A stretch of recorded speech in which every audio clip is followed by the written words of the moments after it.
April 1992. I have no anecdotes for this month. I mean, it's April. What happens in April? What could I possibly remember about April? I don't know. Nothing, apparently. For those of you who have been watching regularly, my last few videos, I was sick, but I'm feeling better now. Not 100%, but there shouldn't be as much coughing and sniffing in this video as in the last few. So let's get started. Uh, April 1992. We start with Smoked Out by Warren Murphy. I'll tell you right now, I had absolutely no memory of this book. As a matter of fact, I assumed it was one of the books in the Destroyer series, and so dug through my piles of books to get to the shelf where my Destroyer books are, and did not find it there, but I don't have all of them. So I looked it up on Amazon, as I normally do. I'm scratching my elbow. That's why I have this weird arm. Maybe I'm being a T-Rex. I looked it up on Amazon and found out it's not a Destroyer book. Smoked Out is the first book in the Digger series by Warren Murphy. So Digger, the descriptions I found did not say who this guy is. I don't know if he's a private investigator, a troubleshooter, no recollection. But in this book, apparently he crashes a funeral to find out if a doctor's the death of a doctor's wife was an accident or murder. So he's some sort of investigator, I guess. I mean, is Warren Murphy? It's just one of those basic, I would assume, men's adventure type books. I like Warren Murphy's stuff, so I'm assuming this was fine. Maybe I'll look these up, see if I can find them somewhere, and reread them someday. But let us move on to book number 2, one that I do remember and own, and that is God Save the Child by Robert B. Parker. This is the second Spencer novel. And you can see my cover has this ring on it, but these are the covers I want for my Spencer series. Simply because these are the covers I started with. It's Robert B. Parker. It's Spencer. It's great. Spencer is hired to find a missing child. It was assumed at first that he ran away, but then a ransom note arrives. This is the book that introduces Sarah Silverman, who ends up being the love of Spencer's life. Spoilers. But great, great book. I've read it many times. And I followed that up with Early Autumn by Robert B. Parker. The first Robert B. Parker book I ever read. My favorite Spencer book. I've talked about it on these videos quite often because I've read it quite often. Not a typical Spencer story because there's no actual mystery. There's a divorce going on. A child, Paul, caught in the middle. The wife comes to Spencer, says, "Can you take care of Paul? Protect him from my husband. He might try to kidnap him." And then she shows up and she's like, "You know what? I'm just going to give him to the husband." But so Spencer basically takes the kid away, teaches him how to be a man because this kid's a little shit. Teaches him how to be a decent person and gets blackmail material on both the parents. And basically is like, all right, you're going to raise this kid right. You're going to pay for his private school. You're going to not fuck him up. And then the kid will come back in some other books. But I just loved this book. So good. I followed that up with a book called Film Flubs by Bill Gibbons. And it's exactly what it sounds like. It's a horizontal paperback book that just lists a bunch of mistakes in movies. I believe this edition that I read, has like 301. I believe there's at least one updated edition, with more movies, more flubs after this book came out. Excuse me. But fun, It's not it's not a nasty kind of thing. It's just sort of pointing out, ooh, look at this thing that made it into the final film. So that's fine. Then we have Generation X by Douglas Coupland, if that's how you say his name. Funny to me that this should come up because I'm recording this on Saturday. The review that went up yesterday was for A Touch of Jen. And in my review for that, I mentioned this book because this book is like I don't want to say the definitive book on Generation X, but I think it was Douglas Coupland's breakout book, and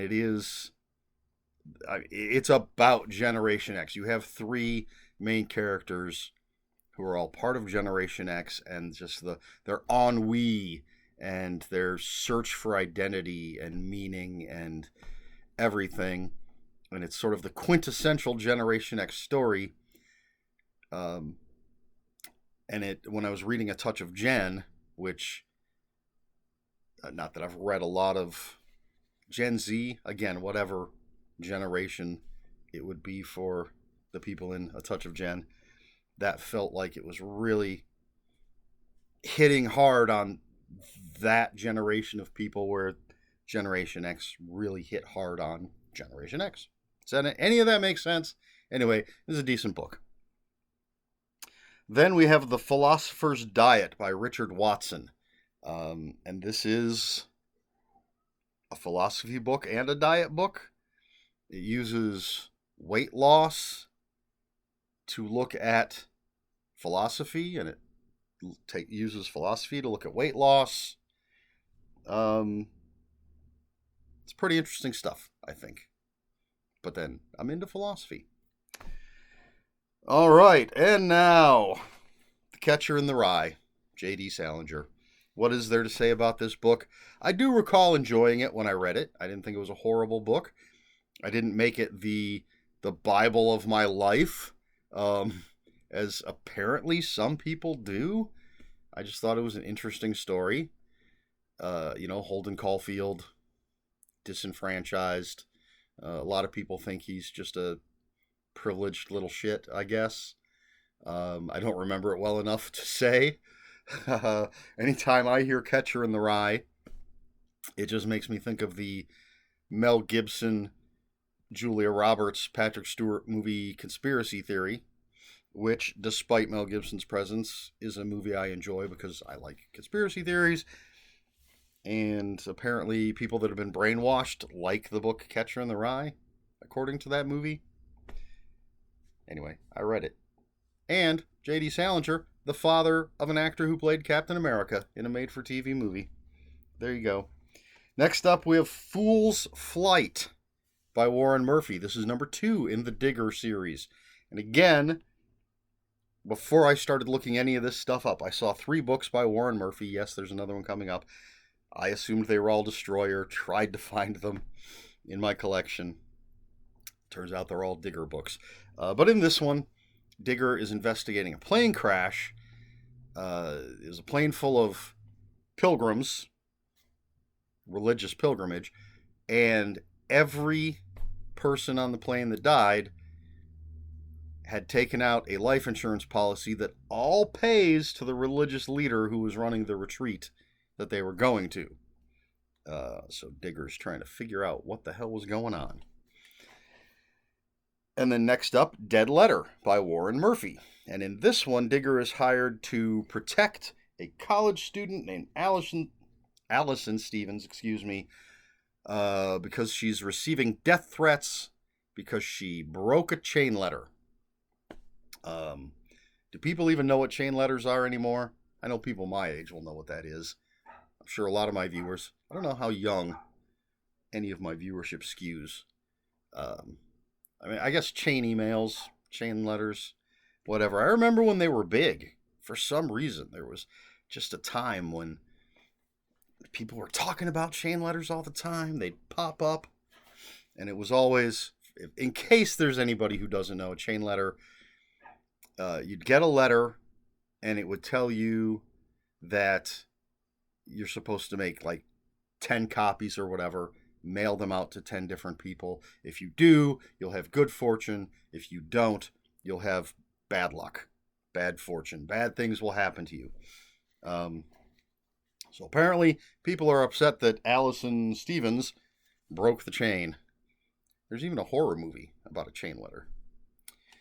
And then we have The Light at the End, John Skip and Craig Spector.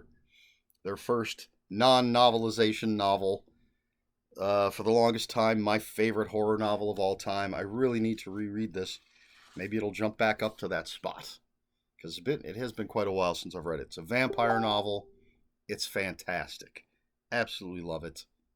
Highly recommend it. That is followed by something that might be problematic.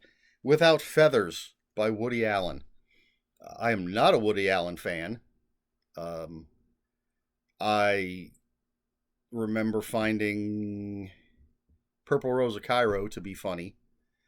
But generally, I'm not into the old neurotic New Yorker who happens to score younger women all the time. And since Purple Rose of Cairo was not that at all, I think maybe that's why I enjoyed that one. But anyway, this is just a book it's short. There's like a play and stories, short stories and stuff. So, I don't know, way back in 92, trying different things. Found a Woody Allen book, thought I'd read it. Then we have, what I have written down is The Spider No. 3 by Grant Stockbridge. I don't know why I do not have the actual title of the story, which is Wings of Black Death, apparently. And this, the spider, this is pulp. Spider is a vigilante. And apparently it seems that the spider has gone crazy and is just killing people left and right. But the actual spider has to figure out what the hell's going on, because it's not him. And then I ended the month on a book that I love.